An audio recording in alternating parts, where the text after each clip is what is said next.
What is up, YouTube? Back again with another video. It's been a minute. Today we're going to be reacting to why is the U.S. government can't convince Americans to have kids. Now, apparently, Trump administration said they were going to give people $5,000 to have a kid. That's not even enough. So, let's dive into the video.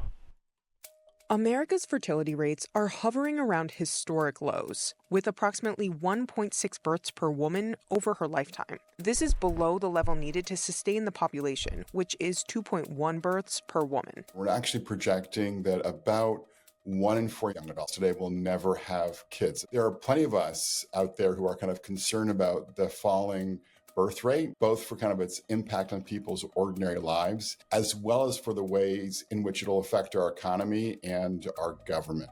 And we will support baby bonuses for a new baby boom. How does that sound? That sounds pretty. I want a baby boom.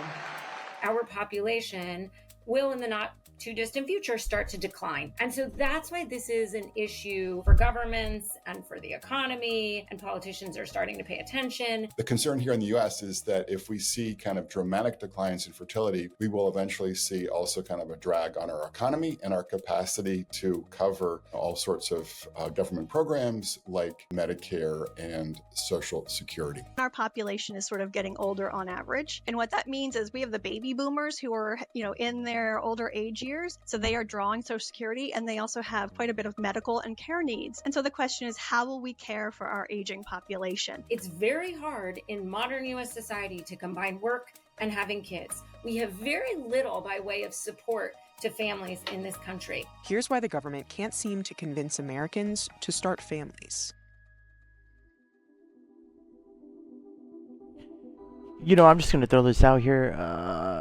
You're not gonna have time to raise a kid. If you're working, have all these other things going on in your life. It becomes a little challenging. So I mean, could they fix the issue and could it get better? Maybe, but if younger people don't want kids and they're just grinding to work and trying to survive, I think that's gonna be their main priority, no matter what. When birth rates fall, it affects the entire economy. One of the big drivers of economic growth is just having more people in your society, more consumers, more workers, more taxpayers. In East Asia and countries like Japan, for instance, that have seen below replacement fertility for a long while and are now actually just shrinking demographically, both in terms of the Japanese economy that's been stagnation, but also in terms of the Japanese government having greater difficulty kind of paying the tab for the challenges they face in terms of particularly supporting an older population that is relying to an important degree on the Japanese government. With the worker to retiree ratio shrinking, Social Security and similar programs could struggle to remain financially sustainable.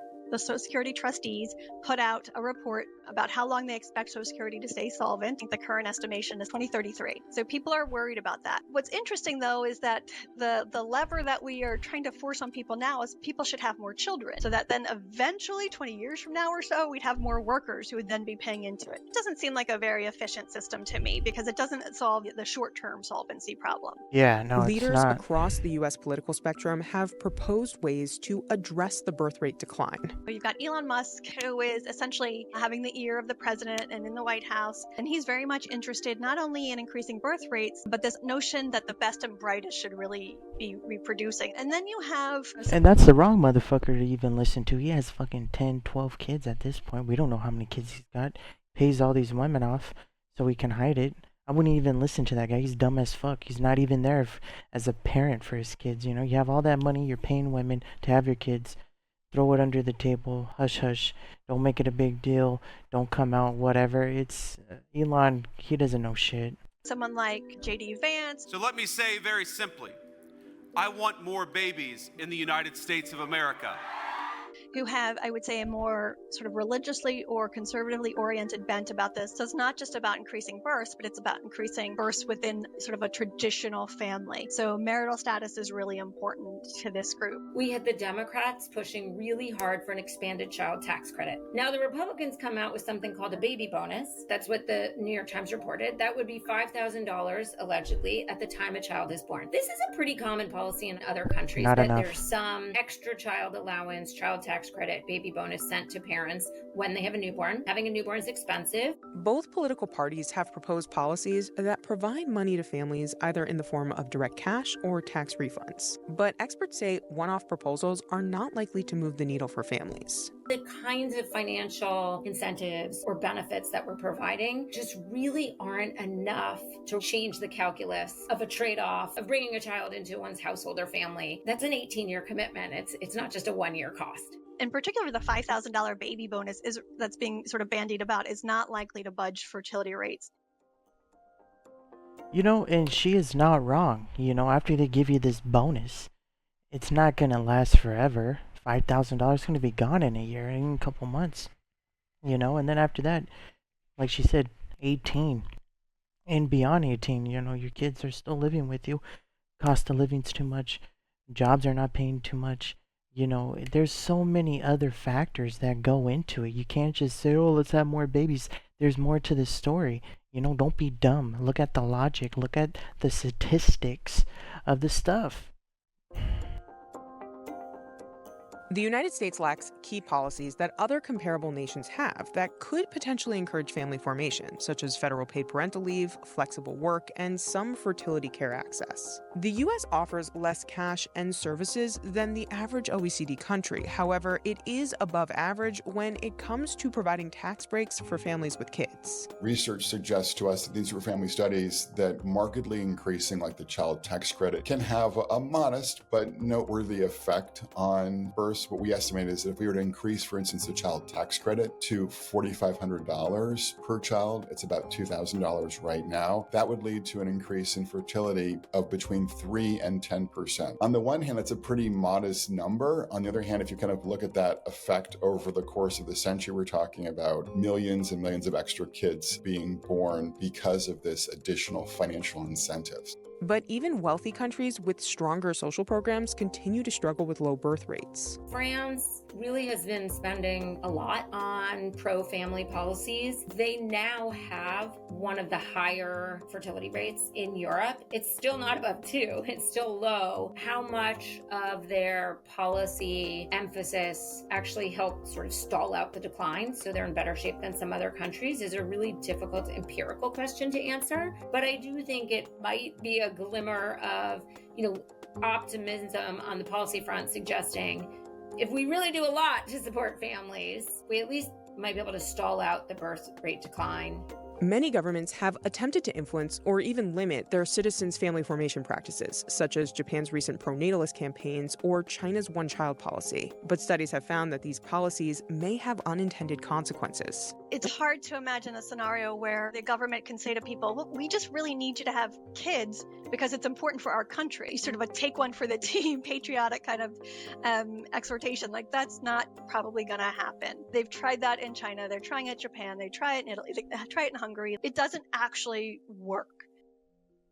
America's birth rate used to be higher, but it was partly driven by unintended pregnancies, especially among teenagers. We have actually spent years, decades, and millions of dollars from the federal government trying to reduce our teen pregnancy rate, which was much higher than other industrialized countries. And so I think that's a good news story. The downside is births at older ages have not risen enough to offset the declines we're seeing at these very young ages. And so that has driven our overall fertility rate lower, although we all are seeing increases in births to women in their 30s and even in their 40s. So I think this timing issue is also another question. Has this sort of delay in adulthood, the delay in people feeling like they can find a partner, they can afford a house, is all of that pushing childbearing to such a late age? Hey man, it's true. Everybody talked about the great American dream, and there is no dream. Housing's too much. The car industry, dealers overpricing cars. Everything's playing into factor. If we lower all those costs down, then yeah, maybe people, they get married, get a house, have a car, have kids. You don't have kids move back into your parents' house because you're struggling to make it, and you got to save money to get yourself and your wife back to where you need to be with your kids living with your parents. And that's a common thing. A lot of people are doing that, and there's nothing wrong with that. I don't think there's nothing wrong with that. But if you want a higher birth rate, the cost of living, man, I keep talking about it since the beginning of the video. Make some fucking changes, something, man.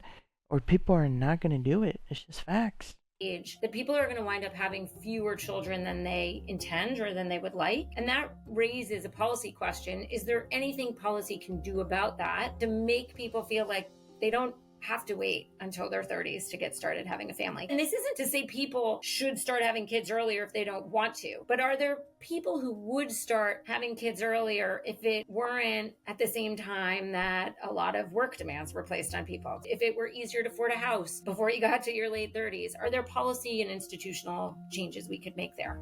The Trump administration has vocally supported increasing access to IVF. However, it also cut funding for IVF research. The White House did not respond to CNBC's request to participate in this report. In thinking about the role of IVF in increasing fertility, IVF is actually pretty complicated. We have companies telling young women, work like crazy during your 20s, and don't worry, we pay for you to freeze your eggs because you can do IVF later. I'm not sure that that's actually going to lead these women to have more children. I think in some sense, we're really forcing the trade-off to the extent we're setting up an expectation that people can delay childbearing to their late 30s. In the end, it might actually exacerbate the low fertility rate, or people having fewer children than they sort of ex ante would have liked to have had.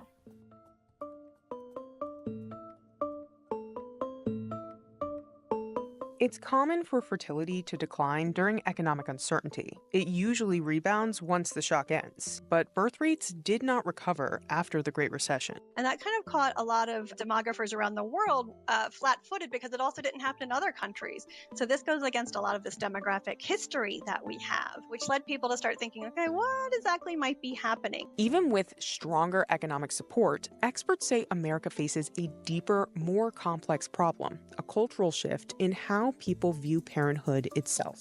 More and more young adults are kind of assuming that what matters for them is, their education, their money, and especially their careers is kind of like the source and summit of their lives. And so it'd be helpful for us to kind of move more in the direction of a country like the Netherlands, where part-time work for moms is very common, as a way to kind of, maximize both their opportunity to have a foot in the labor force, but also to kind of give their kids and their families the attention that they think they need and they deserve. So I think that's certainly one answer to this challenge of kind of women, motherhood, and work. It's not selfish for women to want to pursue work.